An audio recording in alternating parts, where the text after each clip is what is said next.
In DCF valuation, we need to reflect our future strategy about the corporation because, like taking Warren Buffett kind of guy's perspective, you are implementing new financial strategy, you may implement new business strategy, and that could affect your business composition, industry exposure.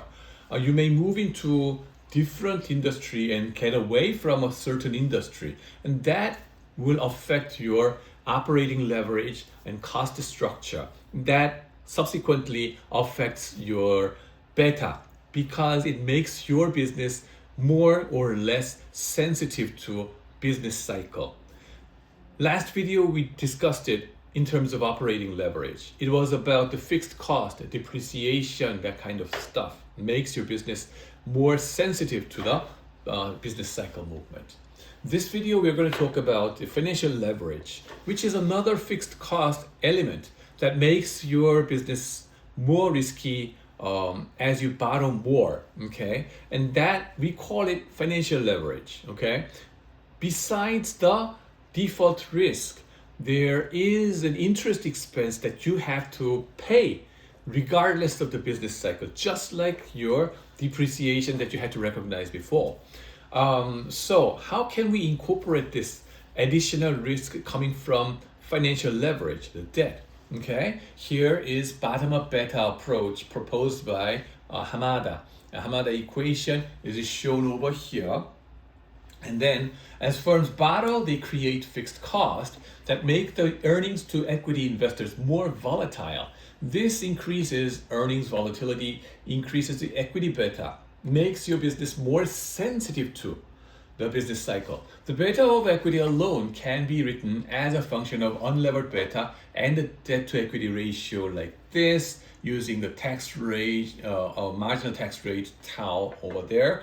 We're going to get back to this discussion later, so wait for that. Watch until the end. All right. So BL is something called the levered beta or equity beta, and then the debt to equity ratio will be market value based debt to equity ratio. Beta U is something called unlevered beta or asset beta. We use the term interchangeably. Okay, so be careful. Now, notice that when D equal to 0, BU will be equal to BL. You see that in the formula, okay? And then, numerical example. Here I give you a hypothetical pair of companies. One unlevered company, the other levered company. Levered means you borrowed, okay, leverage position, okay? So unlevered means you have no borrowing. Two different companies and two different business cycle, state of nature, boom and bust again, okay? So we start with the boom time. The revenues will be 1,000 for both companies.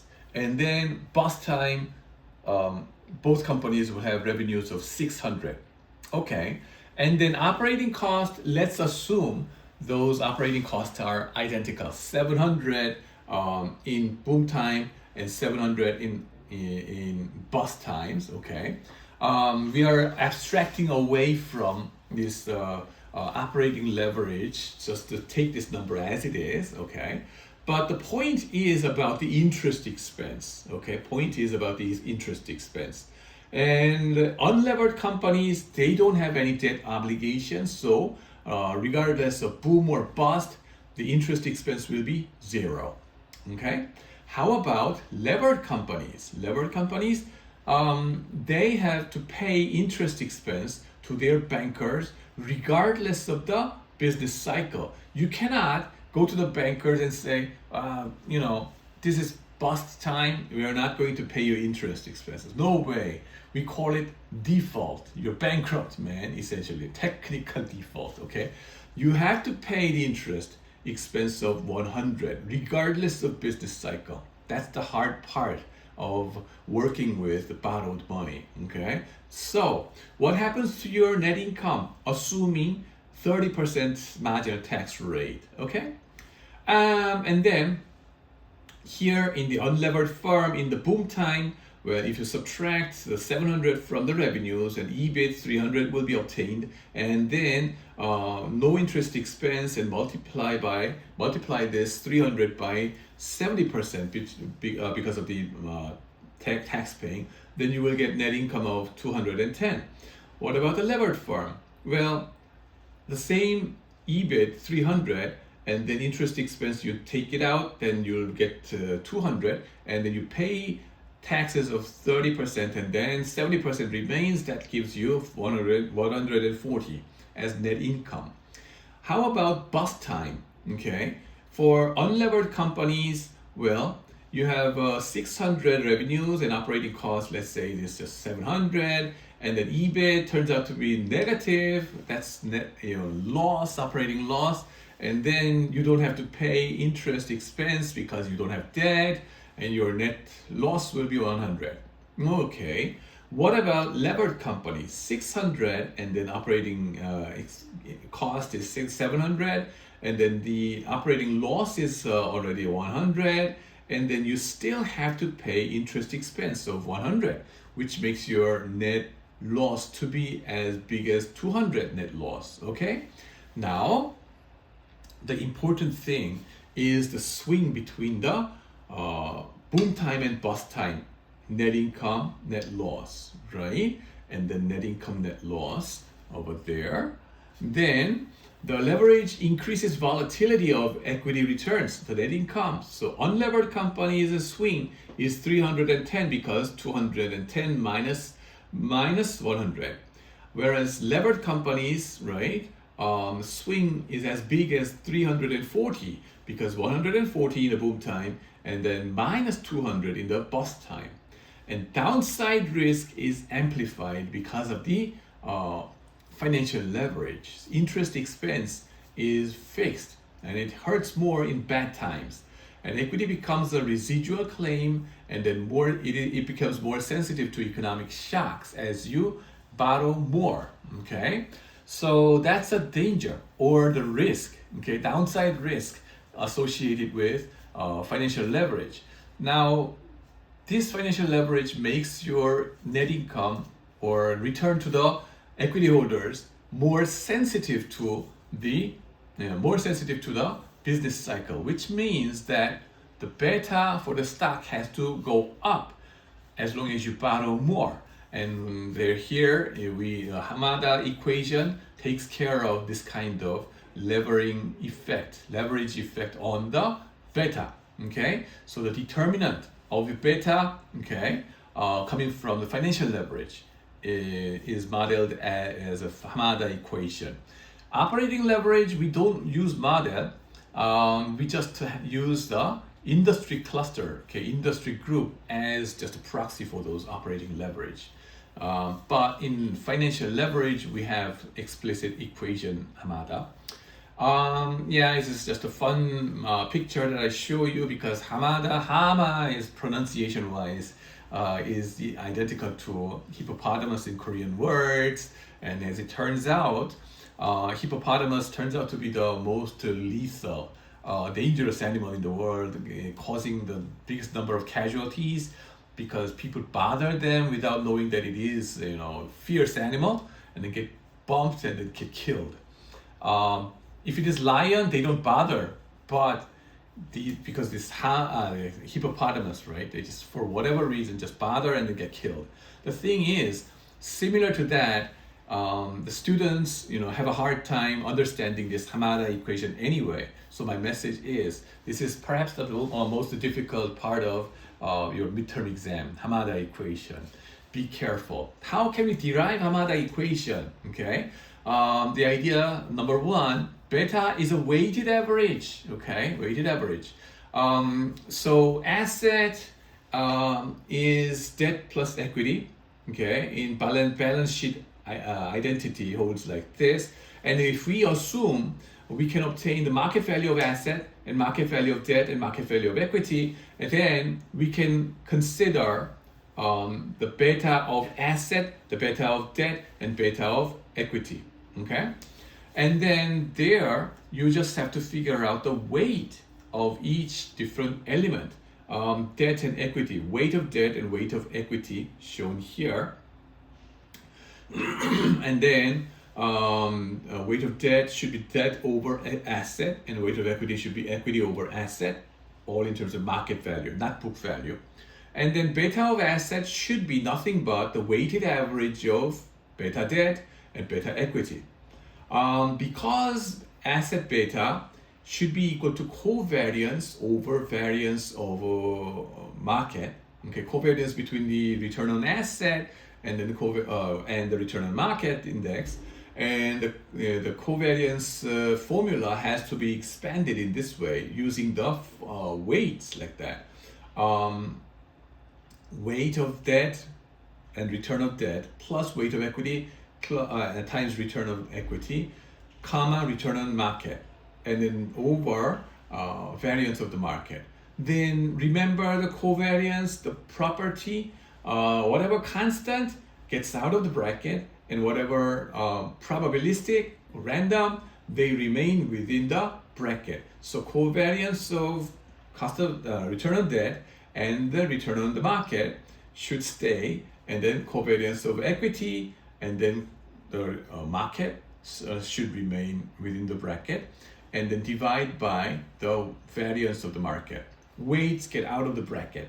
Now it should be weight of debt and times covariance over variance for cost of debt, return on debt, and then plus weight of equity times covariance over variance for equity returns.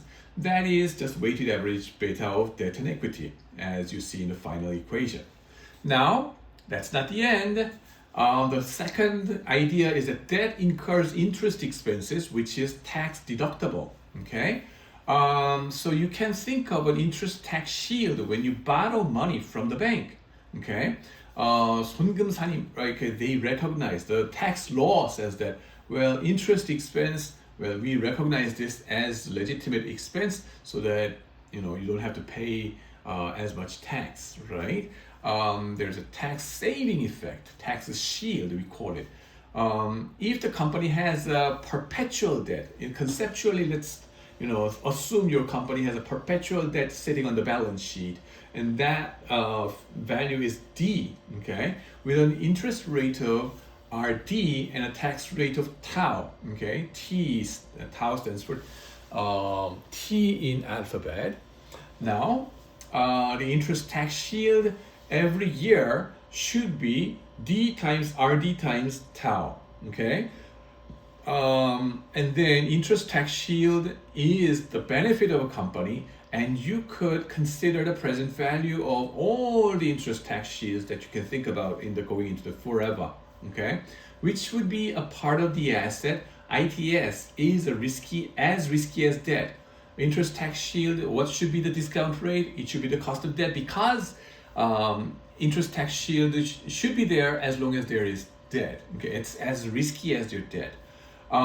So the discount rate has to be the same, RD. Given that it is a perpetuity, its present value should be nothing but D times tau. If you do the math, right, present value of all the ITS has to be summation of the dr tau divided by 1 plus RD to the power of T, and then over the time period specified in the sigma. So it simplifies like that, okay? D tau should be there. Now, the next step, well, how to derive Hamada equation after all? We consider a market value based balance sheet. This is hypothetical balance sheet, different from what you learned in your accounting, because in accounting you learned about book value based balance sheet, okay? But the idea is the same. Asset should be equal to debt plus equity, okay? And then the thing is total asset, right? Whereas this has to be the same as debt plus equity, you can decompose this total asset into two parts, which is the unlevered asset and then interest to taxes shield. Okay, you can decompose, okay, in the sense that, well, there must be some value of asset that comes from pure operational part, without considering any debt, okay? If your company has no debt, this should be your asset and you have no debt. This will be the same as the equity value. But as long as you borrow something, there must be some value associated with it, and that should be coming into the asset part of it. The benefit of interest tax shield, that benefit, the present value of those interest tax shield has to come to the debit side of the balance sheet. Okay, so your total asset, you can interpret this as a combination of two things. One is unlevered asset, the other is interest tax shield associated with the debt. Okay, so what's the beta of total asset and what's the beta of the these two things, right, to debt and equity, right? Those betas on the left hand side and then the beta on the right hand side, they have to be identical. So beta of total asset should be equal to the weighted average of the betas of debt and equity. Okay, so easy thing first. Okay, weighted average of this debt and equity beta should be beta debt, beta equity, each multiplied by its market value based weight. Okay, and then what about the left hand side, beta of total asset? Okay, this one has to be the weighted average of these two betas, unlevered asset beta, and then the beta of interest tax shield. But remember, we assumed that the interest tax shield is as risky as the debt. So the beta of interest tax shield has to be the beta of debt, just like this over here. The only thing that you have to consider more is the weight of each, right? Weight of each. So here we explicitly formulated the present value as D times tau, the tax rate. And then we know the total, the denominator, the total value of this aggregation has to be the same as debt plus equity anyway. So debt plus equity, the asset, total asset value, okay, has to be the denominator. And what about the other part, the unlevered beta? What's the weight of it? Well, the denominator has to be the same, debt plus equity. And the numerator, you just have to back solve, right? Which is the total assets minus the present value of interest tax shield. Okay, now starting from this ugly equation, how can we simplify it? Okay, assume the beta of debt equal to be 0 because it's debt market, not equity, and it's just legally protected. The bank, right, is a credit market, it's a credit risk. Okay, so let's say its beta is 0 somehow, okay? Just to simplify everything. And then this guy is 0, this guy is 0. The only thing remaining would be this ugly term and that guy over there. So these identity holds true. Now, we wanna solve for beta of equity, okay? Beta of equity. On the right hand side, the remaining guy, send it to the other side of the equation. The thing is, debt over equity, debt plus equity cancels each other out, and this guy, you can send this to the other side of the equation. So lo and behold, beta of equity should be equal to beta unlevered times this whole ugly term. Rephrasing it, okay, the same thing, EE should be 1, and then debt over equity should be here, and then 1 minus tau should remain over here. Now, this is called Hamada equation. Your levered beta or equity beta, we use interchangeably here. Levered beta should be equal to unlevered beta times something bigger than 1. Something bigger than 1. The key idea is this. As long as you borrow something, your equity holders' position become more risky. Makes sense, right? We saw it in the hypothetical income statement. As you borrowed more, the net income became more volatile depending on the business cycle. So as you borrow more, your equity beta becomes bigger. And that, in mathematically, you multiply unlevered beta with something bigger than 1. Okay, something bigger than 1. So that's magnifier. And then usage of Hamada equation. Well, once we have the regression beta, we can figure out the unlevered beta by using the Hamada equation. Conversely, once we have an estimate of unlevered beta, we can figure out the levered beta as long as we know the leverage ratio. Okay, so that's what we call bottom-up beta approach. Okay, then figuring out the riskiness of the industry using unlevered beta. First figure out what should be unlevered beta for certain industry, and then unlevered beta will be found out, and then reflecting our future debt to equity ratio or leverage ratio, lever it up, and that's going to be our bottom up beta. So this is the equation that you saw before, and then just the flip side of it, we'll send this guy to the other side of the equation. You can figure out unlevered beta as equity beta divided by something bigger than 1. It shrinks down the beta, okay? So back and forth, right? Hamada equation relation goes on. So in the next video, we will try to figure out using some sample question. Okay, thanks for watching.